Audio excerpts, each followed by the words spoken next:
Now welcome back to my channel, ladies and gentlemen, and thank you so much once again for watching this video.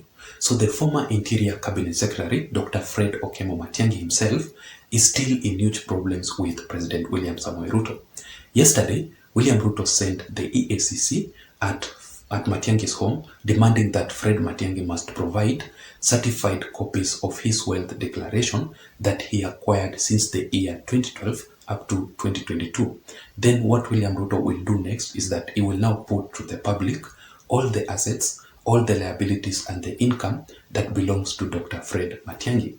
But this is how it all started between these two. I remember on 8th of February 2023, which was actually on Wednesday at night, Fred Matiangi came to the public alleging that there were police officers raiding his house in Karen, and that is why we saw the former Prime Minister Raila Amolo Odinga at Fred Matiangi's home during that night, just to try and prevent these police officers from raiding Fred Matiangi's house. And I don't know if that was real or it was a political based strategy. And the following week or a week after that incident, the real police officers now raided Fred Matiangi's house in Karen, trying to retrieve the CCTV footage to prove that they were not the ones who had raided Fred Matiangi's house previously. Then the DCI summoned Fred Matiangi at the DCI headquarters to record a statement concerning the issues that happened at his house in Karen previously.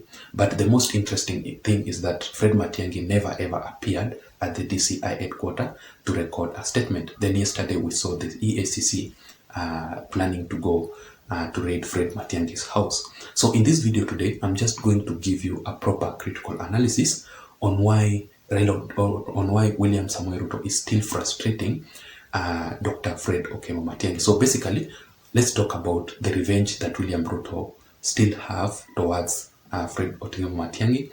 Let's talk about also Fred Matiangi being the former Interior Cabinet Secretary. That is why William Ruto is still following up on him. We'll also talk about Fred Matiangi still playing active politics secretly and provoking William Samoei Ruto. And finally, we'll talk about William Ruto provoking Fred Matiangi just to see his reaction. But before we go into deeper details of this video, just in case you're here for the first time, or maybe you are currently watching this and you haven't subscribed, I'm just requesting you to kindly support me by subscribing to my channel. And also, please don't forget to press the notification bell so that every time I upload a video here, YouTube will automatically update you through the notification. And to my returning subscribers, to my loyal viewers, and to my supporters, I also want to appreciate you so much, guys, for your continued support. So feel very much welcome on this channel, ladies and gentlemen, and I don't take your support for granted. Now let us go straight into our critical analysis for today, because in this video, I just want to try as much as possible to be very much brief enough. So let's begin with William Ruto's revenge that he has towards Fred Matiangi. Remember that in the previous regime, the Jubilee administration, the former President Uhuru Muigai Kenyatta used Fred Matiangi so much to frustrate President William Ruto. I remember Fred Matiangi forced William Ruto to declare his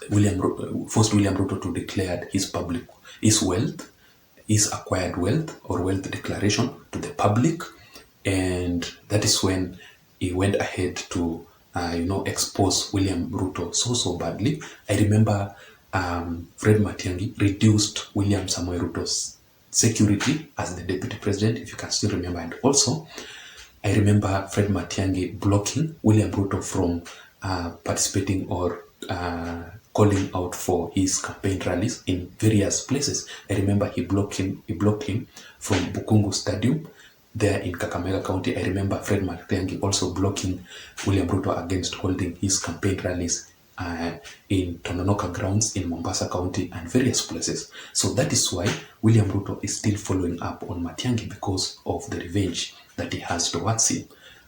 Fred Matiangi frustrated William Ruto previously, so I think William Ruto is still doing the same to him. Secondly, I think William Ruto is still frustrating Dr. Fred Matiangi because Fred Matiangi was the CS for Interior.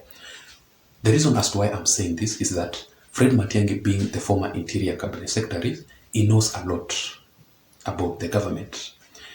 He knows so much about the intelligence. So William Ruto will not feel safe when Fred Matiangi is out there relaxing. because it can infiltrate William Samoei Ruto's government. So I think that is why William Ruto is still monitoring him and trying to keep him busy, with issues each and every day, so that at least Matiangi can become so busy. Matiangi, if he will be left idle, he can infiltrate William Samoei Ruto's government. And that reason, let's talk about Matiangi still playing politics underground. Fred Okemo Matiangi is still associating himself with the opposition leader Raila Amolo Odinga. Fred Matiangi is still associating himself with Uhuru Muigai Kenyatta. And that is why during the first raid, or when William Ruto summoned Fred Matiangi at the DCI headquarters to record a statement, Uhuru Muigai Kenyatta reacted immediately, and he went ahead to the court and to prevent Matiangi from being arrested. So you can clearly tell that the former president Uhuru Kenyatta, together with Raila Amolo Odinga, are still supporting Fred Matiangi. That is why William Ruto feels insecure about Fred Matiangi. I think Fred Matiangi must disassociate himself from the politics of the Republic of Kenya, just like other CSs. Like, for example, the CS for Agriculture, the former CS for Agriculture, Peter Munya, who was on the forefront campaigning for Raila Amolo Odinga thoroughly. But immediately Raila Odinga lost it. I've never ever seen Peter Munya playing active politics. But Fred Matiangi is still doing this. I think he must stop immediately, or else William Ruto will now be forced to go for him, because Fred Matiangi frustrated William Ruto, just as I had said it earlier, and also Fred Matiangi campaigned for Raila Odinga thoroughly. Also, Fred Matiangi was considered as the deep state. Also, let's talk about William Ruto provoking Fred Matiangi just to see his reaction. Remember that how Matiangi operates, he operates very quietly and is a very silent man. So I think William Ruto wants to provoke him. What is this man thinking? What could he be thinking? Just to keep him busy, just to make him react.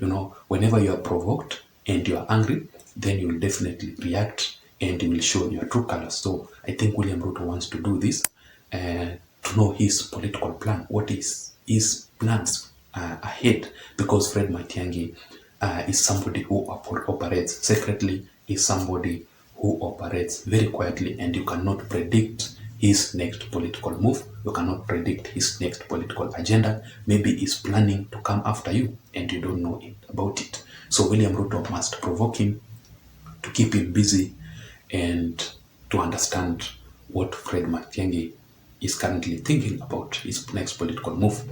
That was my critical analysis for today. I don't know what you think. Let me hear your thoughts on the comment section below.